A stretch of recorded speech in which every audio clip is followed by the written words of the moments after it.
အပိုင်းအစမှာကားရဲကိုရောက်လာတဲ့အဆောင်ကိုသူတို့တွေခီးသွားရမယ်လို့ကြိုတင်ပြီးတော့တတိပေးထားပြီးသားဖြစ်တာကြောင့်ဘာလို့နောက်ကျနေတာလဲဆိုပြီးတော့မေးလိုက်ပါ၏အဆောင်ကတော့သူအိမ်သားတွေကိုဝင်သွားပြီးတော့ပြန်ထွက်လာတဲ့အချိန်ကျမှတကားဖွင့်ရတာခက်ခဲနေတာကြောင့်ကြာသွားရတာဖြစ်ကြောင်းနဲ့နောက်ကျသွားတဲ့အတွက်ကိုမှတောင်းပန်ကြောင်းကိုပြောလိုက်ပါ၏ဒါနဲ့ကျွန်တော်အခုပြပေးထားတဲ့ channel လေးမှာစော်ဂျီဘယ်လေးနဲ့ဂျီဗာတို့ရဲ့ဇလန်အစလော်တူရီအားလုံးကြိုက်နေတဲ့မဲ့ကြောင်းကားလေးလေးဖြစ်တာကြောင့်တွားရောက်ပြီးတော့ကြည့်ပေးကြပါဦးနော်ပြီးတော့လည်း channel လေးကို subscribe လုပ်ခဲ့ပါအောင်ဗျာ description နဲ့ comment လေးမှာလည်း channel လေးကိုထားပေးထားပါမယ်ကဲဒါဆိုရင်ဇလန်လေးကိုပြန်ဆက်လိုက်ရအောင်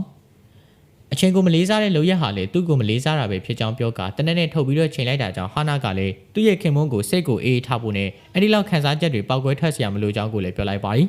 နေသမီးလေးလိုမျိုးလှပတဲ့သူ့ဇနီးရဲ့စကားကြောင့်ပဲခရစ်ကလည်းဆေးလျှော့လိုက်ပြီးတော့ဒီနေ့တော့ဒီလောက်ပဲဖြစ်ကြောင်းနဲ့နောက်နေ့တွေတော့အခုလိုမျိုးအမှားမျိုးကိုနောက်ထပ်ထပ်ပြီးတော့မမားစေဖို့ကိုပြောပြလိုက်ပြီးတော့ခီးကိုစတင်ပြီးတော့ထွက်လာခဲ့ပါ၏တာယာလှပတဲ့မျိုးလေးရဲ့အလှတွေကိုခန်းစားရင်းနဲ့ပဲခရစ်ကလည်းကားကိုအေးစစ်စစ်လေးမောင်းနေပြီးတော့ခဏကြာမှသူတို့ရဲ့ဦးတီယာဖြစ်တဲ့ကန်တို့ရဲ့အင်ရှိယာကိုရောက်လာခဲ့ပါ၏အိမ်ပေါ်ထဲမှာခရစ်စတိုရဲ့အလားကိုထိုင်ဆောင်နေတဲ့ကန်စီကိုလီစာတယောက်ကလည်းရောက်ရှိလာခဲ့ပြီးတော့ခရစ်စတိုရဲ့မိသားစုတွေကအိမ်ကိုရောက်နေပြီဖြစ်ကြောင်းပြောပြတာကြောင့်သူတို့တွေကအခုပဲထွက်ခွာကြပါ၏အိမ်ထဲကနေကိုထွက်ခွာတော့မဲ့ကန်တို့ရဲ့ဇနီးမောင်နှံကိုမြင်တဲ့အန်နီကြီးကလည်းဘယ်ကိုသွားကြမှာလဲဆိုပြီးတော့မေးရင်းနဲ့သူ့ရဲ့သားရှိရာကိုချင်းကပ်လာခဲ့ပါ၏ကန်ကတော့နှစ်တကူနေ့ကိုပျော်စရာနဲ့စတင်ချင်တာနဲ့သူတို့ရဲ့တငယ်ချင်းတွေနဲ့အတူတူခီးတစ်ခုထွက်မလို့ဖြစ်ကြောင်းပြောပြတာကြောင့်အန်နီကြီးကလည်းအိမ်မှာသူတယောက်တည်းနေခဲ့ရမှာလားဆိုပြီးတော့မေးလိုက်ပါ၏ကန်ကတော့အမေကအရင်ကတည်းကတယောက်တည်းနေလာခဲ့တဲ့သူဖြစ်တာကြောင့်မပြောရတာဖြစ်ကြောင်းကိုပါပြောလိုက်ပါ၏အခုသွားမဲ့ခီးကသူနဲ့သူ့ရဲ့ဇနီးလေးရဲ့ပထမဆုံးသွားရမယ့်ခီးဖြစ်တဲ့အပြင်ဒီခီးမှာအမေကိုခေါ်သွားဖို့အတွက်ကလည်းသူတို့တွေကခရစ်စတိုရဲ့မိသားစုနဲ့အတူတူသွားရတာကြောင့်အဆင်မပြေသေးလို့ခီးကိုခဏကန်ဆယ်လုပ်လို့မရကြောင်းပါပြောလိုက်ပါ၏ဒါပေမဲ့လို့ခီးကနေအမြဲဆုံးပြန်လာမှာဖြစ်ပြီးတော့အမေလိုချင်တဲ့လက်ဆောင်လေးတွေဝယ်ခဲ့မယ်ဖြစ်ကြောင်းနဲ့ဘာလို့ချင်လဲဆိုပြီးတော့မေးတာကြောင့်အန်ဒီကြီးကလည်းရှက်သွေးဖြတ်သွားခဲ့ရပါ၏အန်ဒီကြီးကတော့အဲ့ဒါတွေမလိုကြောင်းနဲ့အမှတ်တရပစ္စည်းလေးတွေလည်းအရန်ကြီးကိုမှဝယ်စရာမလိုကြောင်းပြောပြပါ၏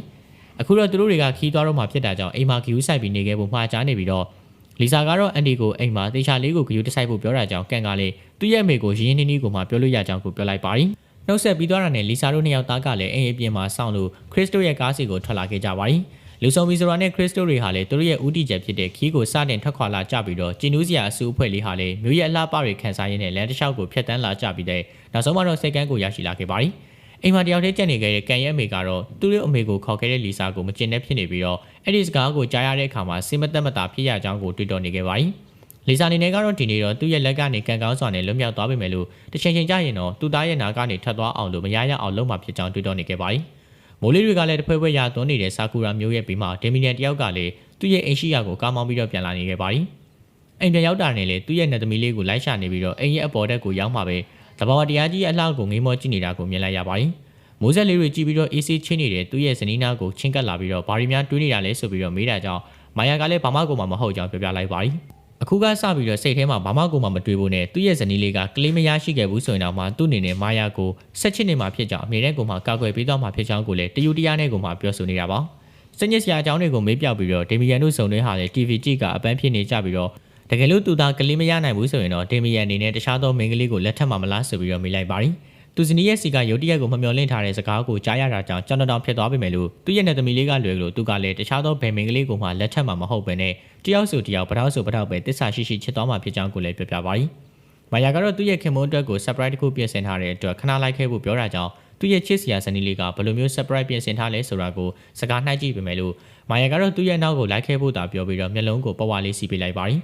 ီမာယာတယောက်ဟာသူ့ရဲ့ခင်မွန်းရဲ့မျက်လုံးကိုမှိတ်ကအိမ်ရောက်ကိုခေါ်လာခဲ့ပြီးတော့ဒေမီယန်ကတော့သူ့ရဲ့မျက်လုံးကိုဖွင့်လို့ရပြီလားဆိုပြီးတော့မေးတာကြောင့်မျက်လုံးမှာစီးထားတဲ့ပဝါလေးကိုဖယ်ပေးလိုက်ပါရီမျက်လုံးမှာရှိနေတဲ့ပဝါကိုဖြည့်ပြီးသွားတာနဲ့မိန်းကလေးတယောက်ကိုမြင်လိုက်တာကြောင့်ကြောင်တောင်ဖြစ်နေပြီးတော့မာယာကတော့ဒါကသူ့ရဲ့ခင်မွန်းအတွက်ကိုသူပြင်ဆင်ထားတဲ့ surprise ဖြစ်ကြောင်းပြောပြပါရီအရှိမတွေးနေရတဲ့ကောင်မလေးဟာလည်းဒေမီယန်အတွက်ကလေးယူပေးနိုင်မဲ့သူဖြစ်ကြောင်းနဲ့တနည်းပြောရမယ်ဆိုရင်တော့ဒုတိယမြောက်ဇနီးဖြစ်ကြောင်းပြောပါရီကောင်မလေးကလည်းသူကဒေမီယန်ကိုလိုချင်နေတဲ့ကလေးကိုတေချာလေးကိုမှယူပေးနိုင်တာကြောင့်စားကြတော့မလားဆိုပြီးတော့ပြောပြီးဒေမီယန်ကလည်းစိတ်တူသွားပြီးတော့တနက်နေ့ထုတ်ကချိန်ထားလိုက်ပါရီကောင်မလေးကိုလည်းသူ့ရဲ့အိမ်ထဲကနေအမြန်ဆုံးထွက်သွားဖို့ချိန်ချောက်နေတာကြောင့်ကောင်မလေးကလည်းသူ့ရဲ့တငယ်ချင်းမာယာကိုကူညီချင်ပေမဲ့လို့အခုလိုမျိုးအသက်နဲ့ရင်ရမယ်ကိစ္စတော့ဘလို့မှကိုအဆင်ပြေမှာမဟုတ်ကြောင်းပြောကအမြန်ဆုံးကိုပြေးထွက်သွားရပါရီမာယာအနေနဲ့ကတော့အခုတလောဘာရီများရှောက်တွေးနေရလဲလို့ပြောနေရင်းနဲ့ပဲစိတ်တူလာတာကြောင့်ဘေးနားမှာရှိတဲ့မှန်တွေကိုတနက်နဲ့ပြစ်ခွဲကစိတ်ဖြေလက်ဖြောက်လိုက်ပါရီသူ့ရဲ့ခင်မွန်းကိုပြောစီခြင်းလို့အခုလိုမျိုးလုပ်ပေးရဖြစ်ကြောင်းပြောပေမဲ့ဒေမီယန်ကတော့သူပျော်ရွှင်မှုအတွက်ကိုသူ့ရဲ့ဇနီးပေးဆက်ရမယ်ဆိုရင်သူလည်းမပျော်ရွှင်ရကြောင်းကိုပြောလိုက်ပါရီ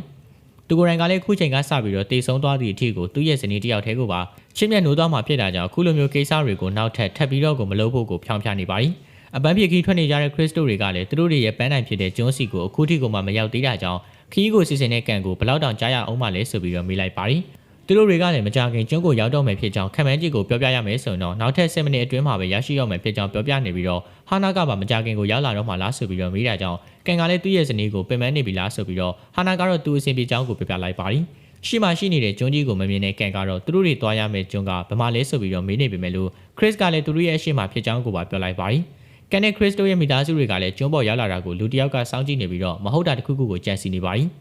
ကန်ကလည်းသူတို့ကိုလှပတဲ့ကျွန်းလေးစီကိုခေါ်လာမယ်လို့ပြောပေမဲ့လို့အခုသူမြင်နေရတာကကျွန်းကဘယ်နေရာမှာမှလှပတဲ့နေရာမရှိဘဲနဲ့ကြောက်စရာကောင်းတဲ့ကျွန်းကြီးပဲဖြစ်ကြောင်းကိုပြပြပါတယ်မာဖီးယားတယောက်ဖြစ်တဲ့ခရစ်အတွက်ကတော့အခုကျွန်းကြီးကကြောက်စရာကောင်းမနေဘူးဆိုပေမဲ့လို့သူတို့လိုမျိုးလူမှန်တွေအတွက်ကကြတော့စန့်ကျင်ဘက်ဖြစ်ကြောင်းပြောပြီးတော့ဟာနာကလည်းအခုကျွန်းကကြောက်စရာကြီးဖြစ်ကြောင်းပြောကထက်မှန်ထောက်ခံနေပြီးတော့အဆောင်တွေကလည်းသူတို့ရဲ့ဆရာကိုဒီကျွန်းကနေအမြဲဆုံးထွက်သွားဖို့ကိုပြောပါတယ်ကန်ကတော့သူ့ဇနီးနဲ့တငယ်ချင်းတွေကိုအဲ့လောက်ကြီးထိတ်လန့်စရာမလိုကြောင်းနဲ့သူကိုယ်တိုင်အပြင်သူ့ရဲ့သားလေးတွေပါကျွန်းပေါ်မှာပျော်ရွှင်နေတာကြောင့်ပြဿနာမရှိကြောင်းကိုပါပြောပြပါတယ်ဟာနာကတော့အဲ့ဒီလိုမျိုးမဟုတ်ကြောင်းနဲ့သူတို့ရဲ့သားလေးတွေဟာကလေးလေးတွေဖြစ်တာကြောင့်ဘာမှကိုမှမသိတာဖြစ်လို့ပျော်ရွှင်နေရကြောင်းကိုလည်းပြောလိုက်ပါတယ်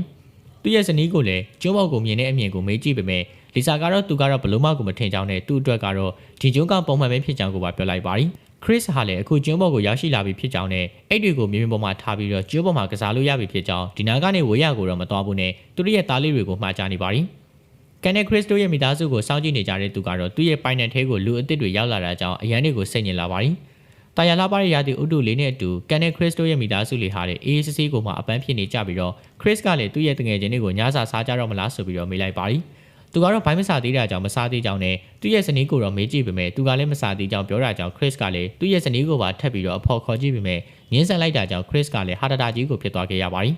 အဆောင်တွေကိုလည်းညမောက်လာပြီးဖြစ်တာကြောင့်မိဘကိုပြင်ဆင်ဖို့ပြောတာကြောင့်ထိုင်နေရာကနေကိုထကထွက်သွားခဲ့ပါတယ်နေရာစလုံးကနေရာကနေကိုထားလာတာကြောင့်ခရစ်ကလည်းဘာလို့နေရလဲဆိုပြီးတော့မေးတဲ့အခါမှာမိဘအတွက်လိုအပ်တဲ့တစ်သားတွေကိုတွားရှာဖို့ဖြစ်ကြောင်းကိုပါပြောလိုက်ပါတယ်သူ့အနေနဲ့ကလည်းအဆောင်တယောက်ကိုပဲခိုင်းထားတာဖြစ်တာကြောင့်တွားရှာဖို့ကိုတယောက်တည်းတွားဖို့ကြံတဲ့တယောက်ကတော့ဒီမှာရှိနေပြီးတော့သူ့ရဲ့သားလေးတွေကိုပဲဂယူးဆိုင်ဖို့ကိုပြောလိုက်ပါတယ်အဆောင်တွေကတော့သူ့ရဲ့ boss ကကလေးတွေကိုပဲစောင့်ရှောက်ဖို့ပြောထားတာကြောင့်သူပင်မမဆိုတဲ့ boss ကမခိုင်းတာဖြစ်ပြီးတော့အခုလိုမျိုးစိတ်ထားလေးတွေကြောင့်ပဲသူက boss ရဲ့ fan ဖြစ်နေရကြောင်းကိုတွေးကမျက်နှာကြီးကိုပြောင်းဖိနေခဲ့ပါတယ်။ကဲအပိုင်းလေးကတော့ဒီမှာနေပဲအဆုံးသက်သွားရပါပြီနော်။နောက်ပိုင်းမှာဘာတွေများဆက်ပြရုံမလဲဆိုတာကတော့ဆက်လက်ဆောင်မျိုးကြည့်ရှုပေးကြပါအောင်ဗျာ။ဒါနဲ့ကျွန်တော်ရဲ့ channel အသစ်လေးမှာလည်းစော်ဂျီဘယ်လေးနဲ့ဂျီဖာတို့ရဲ့ဇာတ်လမ်းလေးကိုတင်ဆက်ပေးနေပါပြီ။စကားလေးကတော့ចောင်းသားကားလေးဖြစ်တာကြောင့်ပရိသတ်တို့ကြိုက်နေတတ်မယ်လို့လည်းထင်ပါတယ်။ comment နဲ့ description မှာ link လေးချပေးထားပါတယ်။ subscribe လေးလည်းလုပ်ပေးခဲ့ကြပါအောင်နော်။အားလုံးပဲကျေးဇူးတင်ပါတယ်ခင်ဗျာ။နောက်ထပ်ဗီဒီယိုမှာပြန်တွေ့ကြရအောင်။